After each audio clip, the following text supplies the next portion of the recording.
it's freezing outside. Just came from outside and currently it's about -20 Celsius outside. Fucking cold, freezing. Whew. But now I'm in the warm in my house. That's great. No more freezing.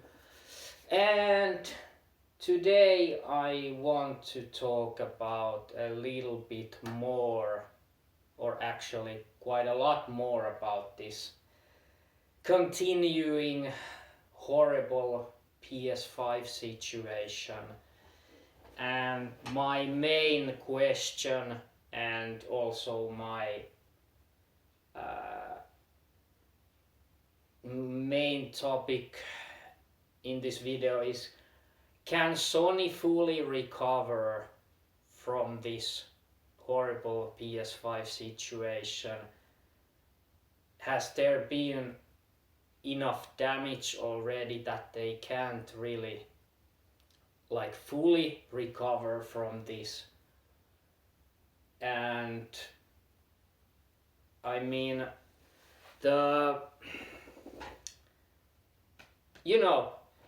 here's the thing, I would guess it's the same with Nintendo and Microsoft. When they are releasing a new console, they don't get profit of the console itself. They'll get their profit from the games and accessories. That's where the money is for the companies. And in this situation, as we know, the scalpers have running wild since the launch, and they don't fucking care a one bit about games. They are not buying games. They are only buying consoles. And when there are warehouses full of PS5s just collecting dust there, and gamers refusing paying those ridiculous amounts of money, game sales are really hurting. I mean, it's already known that the PS5 game sales are extremely low. And that worries me because, like I said, that's where the money is. That's where the companies get their money from, not the consoles itself. Because I'm guessing Sony is selling PS5 consoles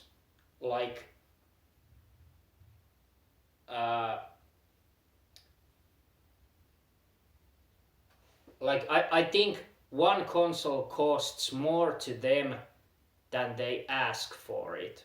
So they are on minus here regarding the consoles.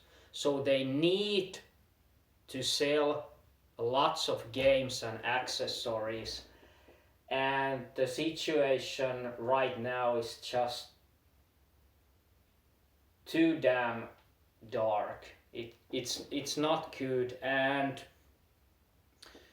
at least the holiday season is over and scalping has at least a little bit slowed down, and Sony is really now focusing on bringing huge stocks and amounts of PS5s globally, I hope. But I'm getting to that later in this video. I've read somewhere that Sony has confirmed that they will be bringing about 3.5 million PS5 units each month until April. So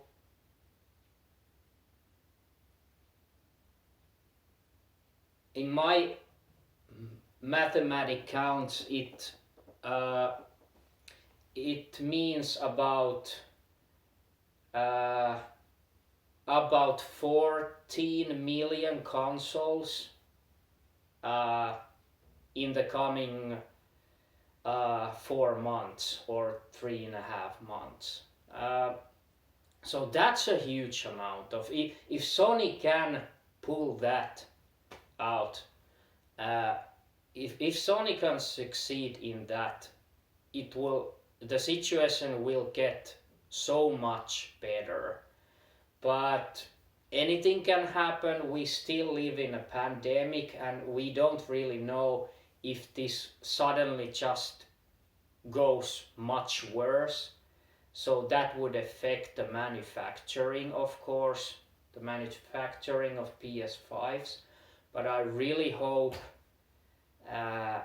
it doesn't get much worse, because Sony has already suffered so much that I hope to God that it will not get even worse. I really hope it gets better from now on, because, well, we are already so low.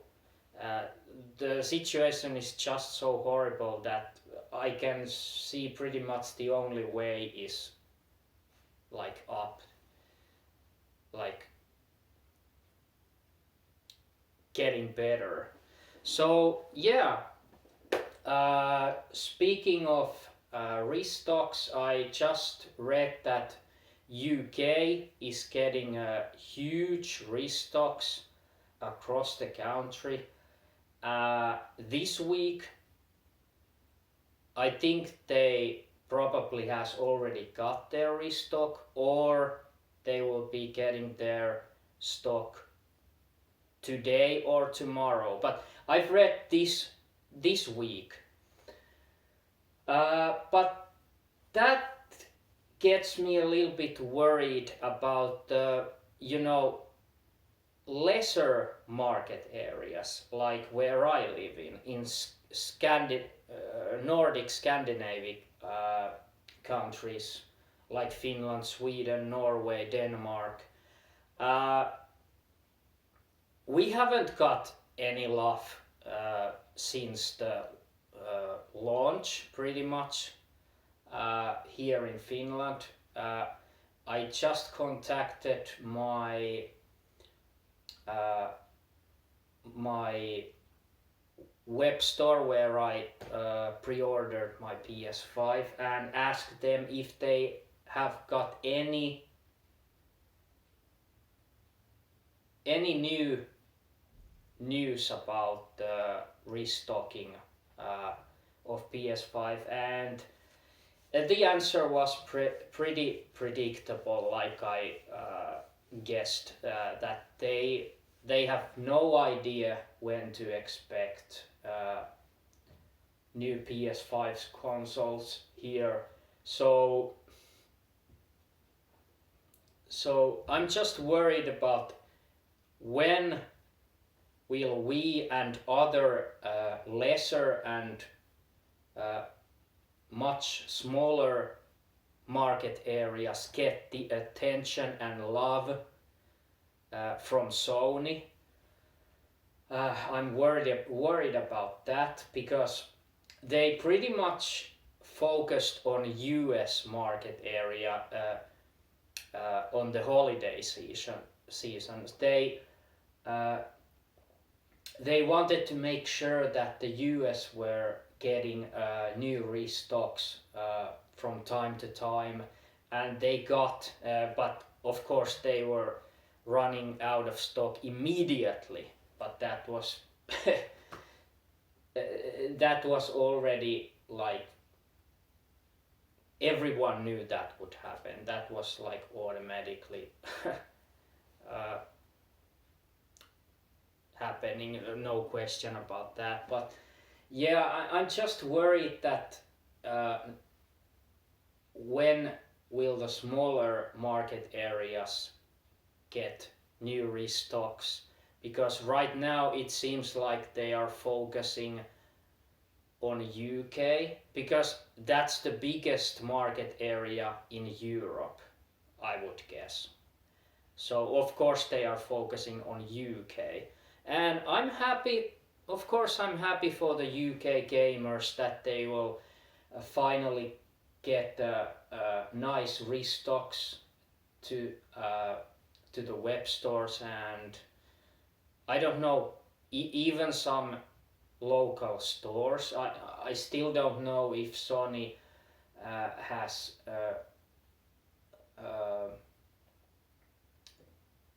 if there are still rules that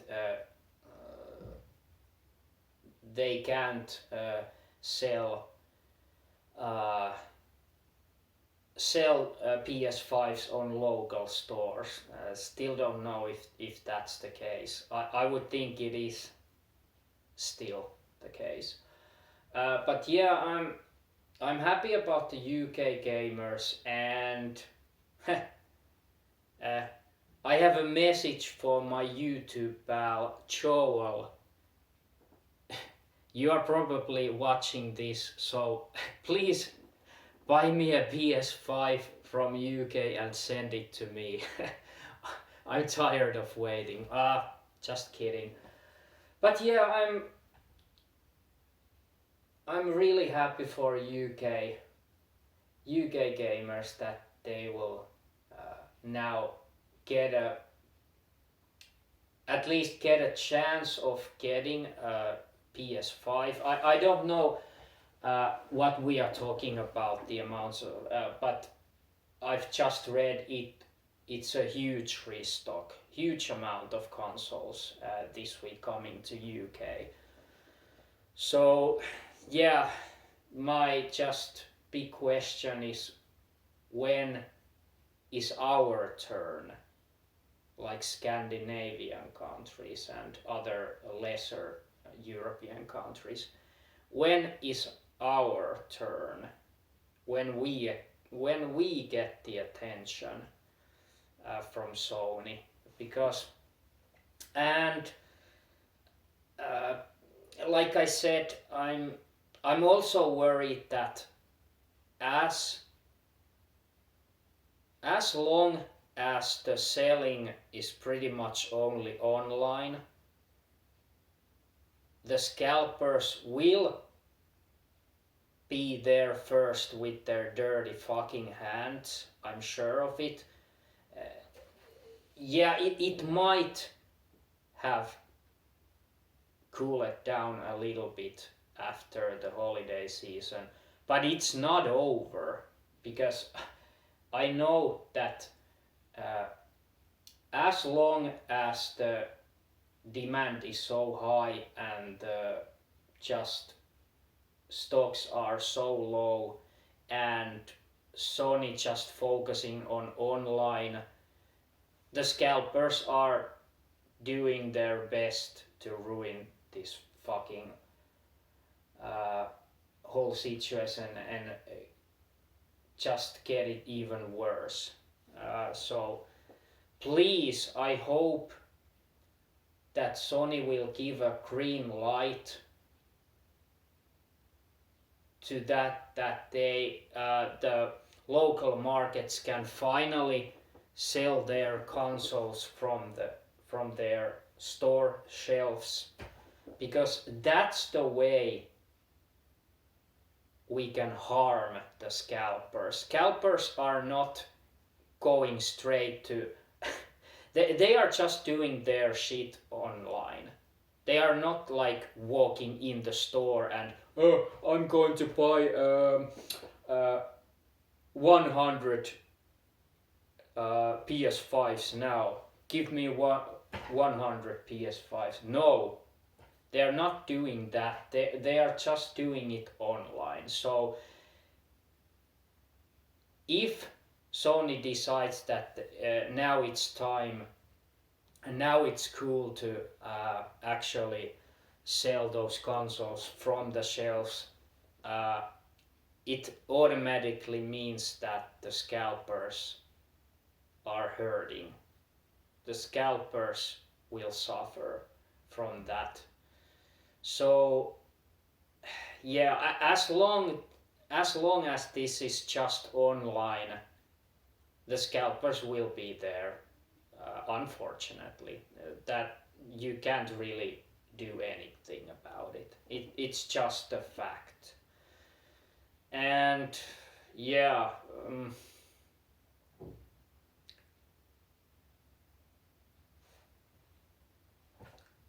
what else to really say?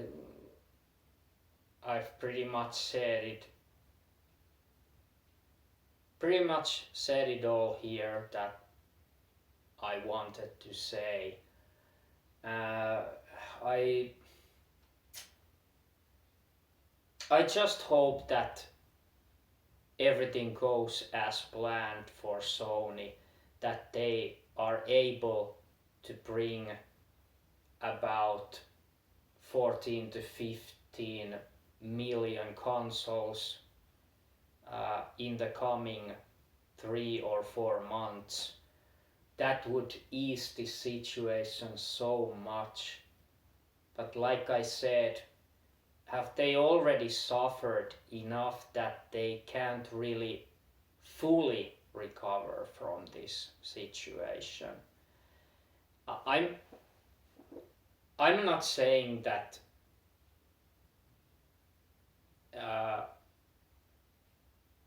that the situation is, I hope it's not as bad as I just think it is, because in my head this situation is has just taken enough damage to, you know, at least a little bit permanently, like damage their marketing. And yeah, this is just waiting now, and like always, from the launch day, it's just been waiting. And yeah, but at least after the US, now the Europe is getting some attention, so I hope it's just a matter of time. Of course they want to focus on the biggest European market area, UK, and then hopefully the other European countries. And I would guess that the Scandinavian market areas are pretty important. I mean, there are lots of gamers here. Lots of. Maybe there are not so much population here, but there are so many gamers out here that just are waiting feverishly for their PS5, and of course some waiting for the Xbox Series consoles. But yeah, this is mainly about PS5, because I'm not going to buy a new Xbox. I have my Xbox One S All Digital Edition, and that will be enough for me from the Microsoft. And of course I have my Switch. But yeah, just wanted to talk a little bit more about this continuing situation, and how it will probably go on from this point. Yeah, but that's about it. And yeah, like always, see you in the next video. And well, at least it's a kind of, there's some positive thing about this horrible PS5 situation. I mean, that pretty much the only positive thing is that as long as this situation continues, I will have a lot of to discuss, and I kind of really enjoy discussing about this situation. I hate this situation, but I kind of love talking about it, and it just eases my mind a little bit when I can talk about this. So yeah, it's pretty important to me that I can at least talk about this thanks to YouTube. So yeah, enough chit chat. Now it's time to end, and like always, see you in the next video. Bye bye.